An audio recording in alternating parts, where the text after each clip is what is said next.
आराम से 4 रोटी खाए के खटिया के कल तो रख रहा। अब बुढ़ा जा चला गाड़ी में खोहा बासनाई के मारा। अब बुढ़ा जा चला हिलावा और चला सबका गुलामी करा, सबका री करा, सबका रू करा। जवन देश दुनिया कहीं अपन मैया चोदावा जाए बहुत सारा चोदी। हे अम्मा का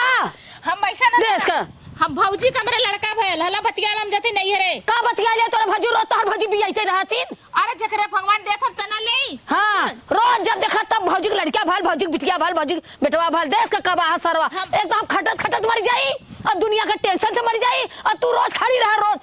नरंगी साड़ी पहन के। काहे ना जब नहीं रे हम जाब तो झुमका पाइप, झाली पाइप, मिठाई पाइप, बाज के लाश पाऊ कोई है मक्का बोले तो हुआ तू ना नहीं रे गइलो का मामी के लड़की लड़का भाल है त तोरे ना बाबा जी के घंटा ना पौले रही जावत कहीं। अच्छा ये कौन बात भाल बाबा जी दिमाग खराब है। दस धाने में खर उपा रही के सारा काम पराबा के लिया के हम जात हइला हमर भौजाई बोलौले सवहु के। अरे अपना से जात हो 4 हाथ पकाओ ले जात हो देश कमाई अपना से जइते बाबू के रोटियां खनवा बनाई। रोटियां खनवा एक दिन बना ले हम संझा के जाब सवेरे हम आ जाबो। अब त गार रगड़ के खेते में से आवत हई त कब हम चुलिया मुड़िया ना उ तो माई बेटवा जू न दूर जने पकावत जाए खात जाए कैसे चिल्लात हो। जब नहीं गिर जाए तब नाटक होला, जब नहीं गिर जाए तब नाटक होला। नाटक ना तू रोज तीसरा चौथे महीने खड़ी रहबू त नोट आई कैसे जाबू अपन खाली चेहरा दिखाई के ले जाबू। हम कुछ मत दे हाँ। हम रखले हम चल जाबे, हम चल जाबे ऐसे मत हम तान झाड़ दे।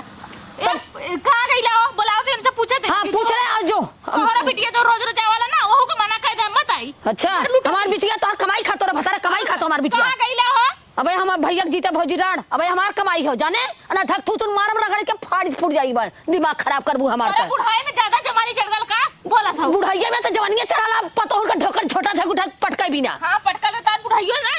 बिगाड़ू दे बढ़िया से। अरे तो पहले छुई के देख त देख जट से टिक्की भरे खाओ ना पटका मरी जाबू। अच्छा ये बतावा हमारे भौजी के लड़का भला कल बरही है हमार भौजाई बोला तो जाए ना तो किसी नौटंकी कइले है ने तो रोज रोज नहीं घरे जाइए कहां से आई इतना। अब भाई 4 दिन ना भलता है ले लिया रोज रोज नहीं घरे जाइए। अरे उसमें डॉक्टरी में रहला ऑपरेशन से लड़का भल कल बरही हो तब जात हिला ना कक भर भौजी कुकुर बिला गैया भैंस वाला करज भी आत हुआ तो हरवा मोती पाइबू का। हां हमार भौजी मां अंगूठी बनवा के धइले तब विदा कर जा हार और त लिया कम से कम। हां तो लाख 2 लाख का लिया के रख दइए कम से कम देखा तोहर भौजी के लड़किया भाल हो यहाँ के छोड़ा जाए तो कुल बिलाए दे। हाँ? जा अपन भौजी या भौजी समारा भैया समारा के बोलौले पूजवा के लेके जाबो बताओ अपना जाते हैं 4 हाथ पकाहो लेके जाते ये हैं। बताओ करे नैघर वाला सब कोई नाव के पूछला ना मेरे शादी कैले तो हमारे नैघर वाला हर परोजन में को पूछा था तुम्हार भौजाई को ना पूछी तो तकलीफ ना होई ओकर ना माने नैघर जाए के जब नैघर हुआ मल्ले तो न जाई तो कहिया लौटबू हम जाते ले नाचब गायब सवेरे भर आई झपिया उपिया लेकर तनी हम बूढ़ा के लेके आई सठौरा बूढ़ा बुढ़ाई में लार चुवाला खा ले हैं बड़ा करे जा के सठौरा लिया के बूढ़ा के खियाइबू अपने कटा तने ना खइले भैया खुद मरा था त हम बूढ़ा सठौरा लिया के एकदम बढ़िया से मरचा डाल के लेके आई कि खा मुहवा से खा कनवा से धुआं ए माई तो ऐसा तोरा मुंह उठा के दारी दे माई रे ऐसा ना जाए दे जब कपार खाई जा तो भैया कहते जाय बुजरी कपार खाइए ना माथा एकदम फट गया वो एकदम। बेचारे तैयार हो के 1 घंटा का बैठा लहुआ हम ओके अरे पहले 1 घंटा के बैठा तो तोहे पहले ना बतावे के तो हर माई नौटंकी कैले तार माई खेत में सही जैसे चट्टल लिट्टी नमक तक ना बनिए खेते में दिन भर जे खटा था तोहरी के ना जाओ ना यहाँ बताओ भैया कितना तेज घाम रहल है। कमाई में आके जा धुआं फुट जाके टिकुली खरीद के देखा बेटवा गरियाबू ना तो मारा फाटी जाबू जानो आई बुढ़ाई में चवन भर का टिकुली कोना भतारे के दिखावे के दिखावा तोरे बापे के दिखाऊ रे हमार बाप ना ऐसा ना तोरे बापे के दिखाऊ और का दिखाऊ रे हमार बाप ने ऊपर गइले जइबू बुलाओ तो गोड़ दबाओ के जाई ऊपर रे अपन हरा परान देवे रंडो के जाई ऊपर भगवान के लगे रे। अब हम कुछ देखब दुनिया सुनब गाउब नाचब खेलब कूदब रे तोरे बाप के लगे के जाई रे ऊपर के जाई रे। अच्छा ये बता ए माई धाने में तनी घास है ऊपर जाके माई बेटा आयन यहाँ दुआरे टुकली लगा के टारत चला आई गईली ने नहू हैं चला 4 बाजो आई गईली बाज तार माई रंडी है पेवा एक खेती है एक हर जाई है गई देखा ना कैसन सुना हम जात है दीदी के नहीं घरे जा मरावा जा दीदी के नहीं घरे जानू गुस्सा उछिन हां ना गुस्सा जा तू अब संजक बनाऊ तो गुस्सा ना चूल्हे में मूड़ी ना तो खाना बनाऊ तो करे जाना फाटी राड़ो लोगन नहीं तो 2 दिन बना ले हो अम्मा हमरो घूमा के माना घूम लेवा जा घूम ला बहुत कुछ कैल हूं 2 दिन में तुम्हारा बहुत कुछ कैलेला 2 दिन में तो चल ले चल मार फौजी का मुहूर्त निकला तो चल ले का चक्कर मार लिट्टी चोखा लगा ले ये दोनों मेरा चल चला अच्छा आओ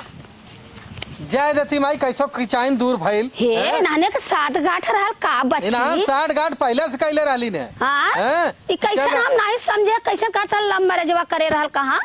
ई बतिया नहीं समझे हम। अरे कौनो बात रहलो हमहू ना समझ पाए लंबे रजवा कैसन रजवा अच्छा तो हूँ ना समझ पाए हाँ, हम चल अपना जाए समझ ये बच्ची रे चल के जना भाई आवे ना समझ पाई हाँ हम सबे देहाती आदमी है जौन सामने देखिला तो करीला हैं? ई जवन है ई लड़े जवन ई मरे जो जवन। सीमावा ठीक बतानी ना हौ जवन हौ रंडी हौ पहर खलवा अरे, हौ उ तो देश कमाई देश हौ। कमाई देख हैं? रही कोनो से फसई ना अब एकर फंसै? नेचर नहीं सही हौ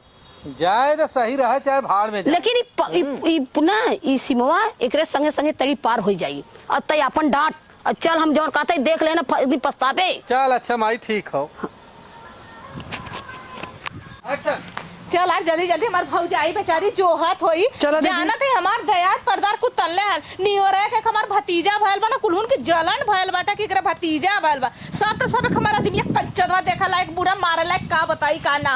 उ फुकवरा कबो ससुरारी में आई न अब माई के सोहराई माई के जना था बिना तेले का फुलौरी हो गया हुआ माई के सुनत उनका ना रतिया कर के वो जनवा में बांध के मारा फुकौनु के चला चलो हाँ, ठीक है सही कहा तो अच्छा दीदी ये बता तोरो दिमिया ऐसा हमारे दिमिया तेरे करला कब भाव ना हमारा तो हमारे आखी उनके कहा ना हमारे की आखी पुतरी है ते हाँ तू लव मैरिज है ना हमारे अरेंज मैरिज है हमार बुढ़िया फुकौना ना हमरा ना बुढ़िया हमरा दिमिया फुकौना के घोर के पिया देले है कुछो अपने मतरिया का सुनाला हम लगला मतरिया के चलत ना माना चाहे जिन माना तो बूढ़ा कुछ का करा दिले हुई है बुढ़िया छर बात छिरा और अपने सब जवान में कई लवंडा बिछल रहल चल चल हमार भौजाई जो है तो चल जल्दी चला। हम बता भैया तोहार बुआ लोग आवत हईन लेवे के कंगन लई हैं चूड़ी लई हैं पायल लई हैं हाँ सब तो पटीदार तो ताने रहबे क्या तर बुओ तान दियन भैया का बताई हमार किस्मत है खराब है हाँ तू जो है कि बुआ की यहाँ ऐसे ही आई है तो ऐसे ही तो देर से पहुंचा चला दीदी चला चला चला ये नहीं है बाबा अरे बाप रे बाप आए तो गए न रे अभी कौन धरत है भाभी बनाए रहे तने हमार भतीजा ये हमारे भैया के अरे यार ला हाँ आई ओ माई हम तो आगे पड़ा रहा हाँ तो हमारे भाई कहाँ तो पानी के पड़ोसी के। हाँ भाई अपने बड़की बुआ के आ तो छहर बाज आओ नहीं जल्दी ये दीदी का करे बूढ़ा पूछा कितना की चाहन कैलिन है हमार दुरनिया हाँ। अरे तो ना कल पूजवा के ले ले हाँ। पूरा अच्छा की है हमार दुरनिया बस का करबू अब जान तू लंबे शादी के हाँ, बाद नहीं, वाला पूछत बांधता ना ज्यादा हम पूछब ना हम देव कुल हाँ तू टेंशन मत कर हमार भतीजा देखा कितना नीक कबाता है जैसे अच्छा वो सोहर ओहर काहे ना ये दीदी काहे ना गायब था चला गावा दीदी गजिया तू लाला नामा भवा नामा से भाग जागल हो ललना लाल होई है फुलवा के दीपक मनवा में आस लागल हो ललना लाल होई है फुलवा के दीपक मनवा में आस लागल हो या ता हवा जैसे बाबूजी के मुहावा माई के हो ललना वहाँ चनवा शुरू जावत सागर अंजोरा भैले हो वहाँ चनवा शुरू जावत सागर अंजोरा भैले हो आजू के दिनवा सोहावन रतिया लवान हो ललना दीदिया के होरिला जना वाले होरिलवा बड़ा सुंदर हो ना हंसी हंसी टिहकी चलावल रस बरसावल हो गावली बहिनिया ललना के खेलावई हो ललना हंसी हंसी टिहकी चलावल रस बरसावल हो चंदा चमका जनिया गनवा मोर ललनवा रोवेला चंदा चमका जनिया गनवा मोर ललनवा रोवेला अरे सासू आवे चढ़ुआ चढ़ावे मांगया पन्ने गहो सासू आवे चढ़ुआ चढ़ावे मांगया पन्ने गहो अजिने आंगनवा मोर ललनवा रोवेला सासू घर जाजिने आंगनवा मोर ललनवा रोवेला चंदा चमका जनिया आंगनवा मोर ललनवा रोवेला बस ना मीठा नगनमा चावली ना चले दीदी चलना चाहो ना मीठा हमारे भाई है ललनवा कैसे सफारी हमारे भाई है ललनवा कैसे सफारी हमारे भाई है ललनवा कैसे सफारी अरे कैसे सफारी हो कैसे सफारी हमारे भाई है ललनवा कैसे सफारी हमारे भाई है ललनवा कैसे सफारी अरे सासू आवे चढ़ुआ चढ़ावे मांगन अपन नेग हो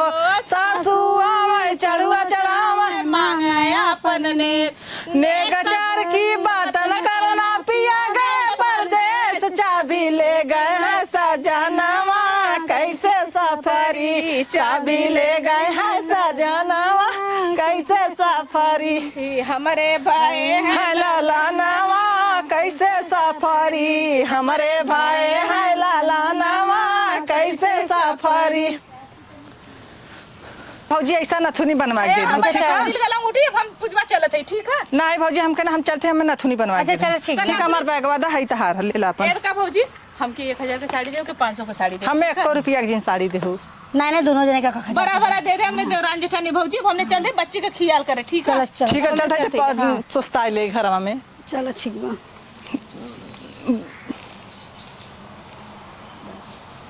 बैठा